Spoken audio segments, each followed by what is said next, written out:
Thank you for holding this hearing today. My name is Chris Hobson, H-O-B-S-O-N. I'm the Chief Environmental Officer for Southern Company. I am also the Senior Vice President of Research. And in our research portfolio, Southern Company operates the Mercury Research Center.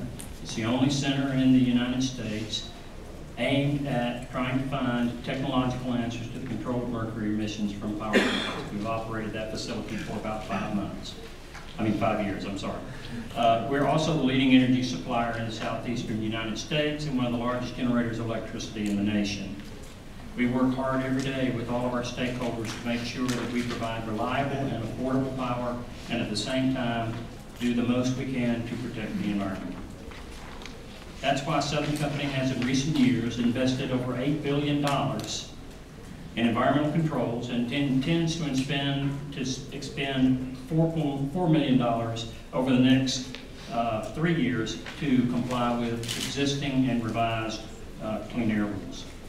The proposed Utility MAC is one of the most burdensome, far-reaching, and expensive rules that EPA has ever put forward. If adopted, the rule could put the reliability and affordability of electricity supply in our nation at risk. It would impact plants responsible for nearly 50% of the electricity generated in this country at a cost that EPA estimates at over $10 billion a year. Furthermore, the proposed standards for new power plants would take coal off the table as an energy supply in this country.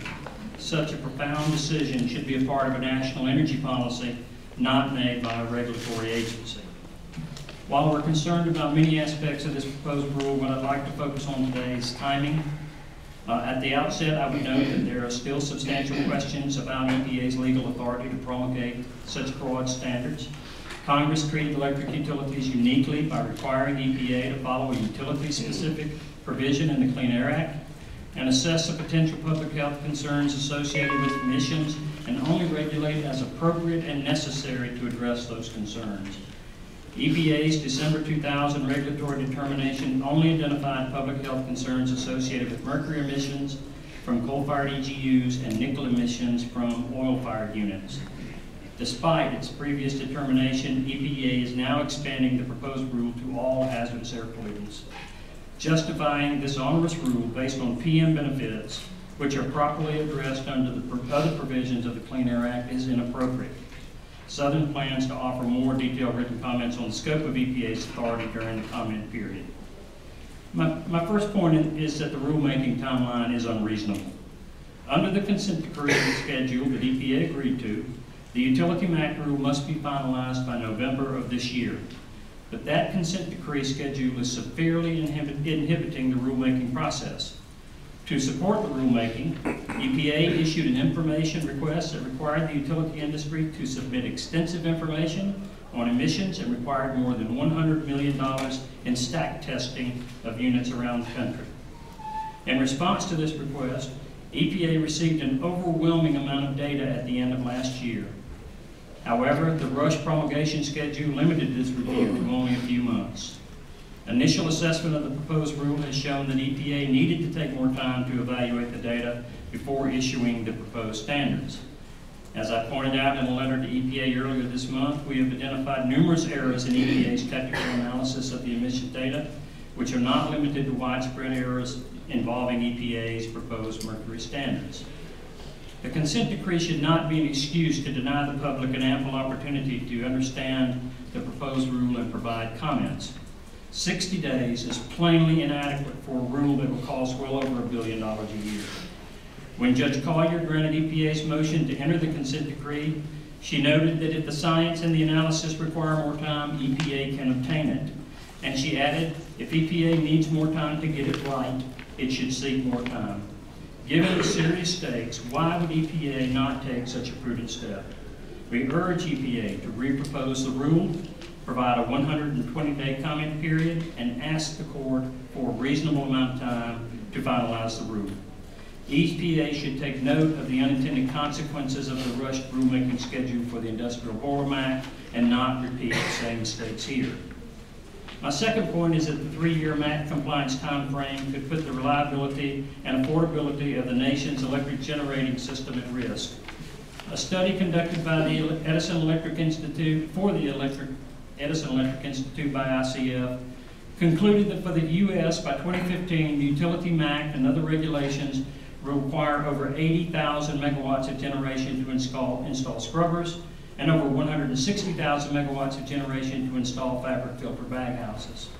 Almost 80,000 megawatts of current coal capacity will retire and require replacement generation. As a chief environmental officer of a utility that has installed more pollution controls than any other, I tell you this simply cannot be done in 3 years.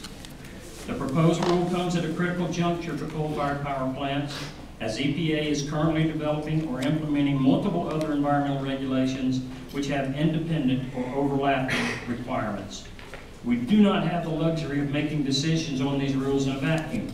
We must consider all the requirements when making technology investments or retirement decisions.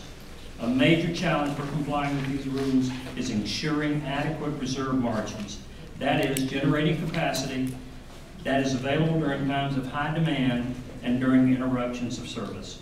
According to Bernstein Research, the impact of the Utility MAC rule on smaller plants will cause regional capacity margins to plummet by 7 to 15% into the single digits in some regions. Other studies have reached similar conclusions. The result will be a greater risk of power outages.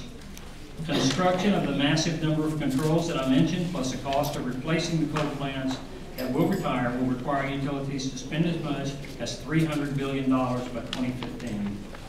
Doing this in a compressed 3-year time frame will result in even higher costs, which will certainly show up in customer power bills and will threaten jobs and any economic recovery. In conclusion, we believe that the Utility MAC proposal on its current schedule and in its current form puts the reliability and affordability of power in the United States at risk. If EPA continues on its present path, the result will be to harm power consumers, which is to say all Americans, and threaten jobs and economic growth.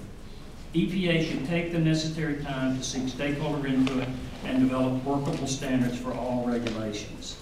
And let me say, finally, that having represented Southern Company for 38 years on environmental issues, I have never before seen a suite of regulations facing one industry that I think can have more profound impact, not only on our ability to provide energy, but also the economy of this country.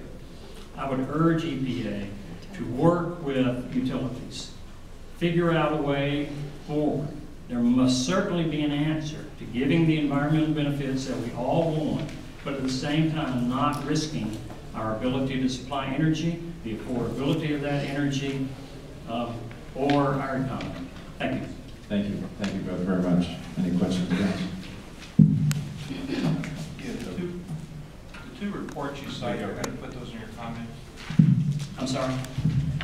The two reports you cite, and you're going to have those in your written comments? They will not be in the written comments for this, but they will be in our written comments. Right, that's fine.